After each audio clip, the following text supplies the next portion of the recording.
শ লোকে নিশামণিক শেষ বিদায় জনাবৰ বাবে এইদৰে ভিৰ কৰিছে।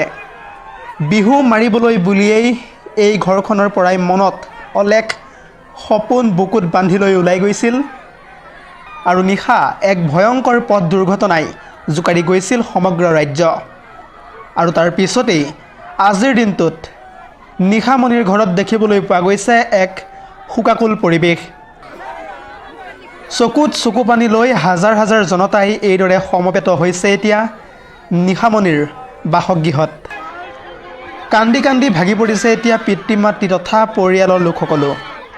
আমি আপোনালোকক এয়া শেষ দৃশ্যাংশ দেখুৱাইছোঁ। আৰু নিশামণিৰ নশ্বৰ দেহটো নিজৰ বাসগৃহ আহি পোৱাৰ পিছতেই এতিয়া সেই ঠাইত দেখিবলৈ পোৱা গৈছে কোনেও কাকো বুজাব নোৱাৰা এক পৰিৱেশ। জানিব পৰা মতে যোৱা নিশা এখন ট্ৰেইলাৰ বাহনৰ সৈতে নিশামণিহঁত যোৱা ভাস্কৰজ্যোতি নামৰ যিটো বিহুৱা দল আছিল, সেই দলটোৰ মাজত মুখামুখি সংঘৰ্ষ হৈছিল আৰু সেই দুৰ্ঘটনাটোতে কাল অমানিশা নামি আহিছিল। বিহু মাৰিবলৈ বুলি ওলাই যোৱা নিশামণি আৰু এই পৃথিৱীত নাই।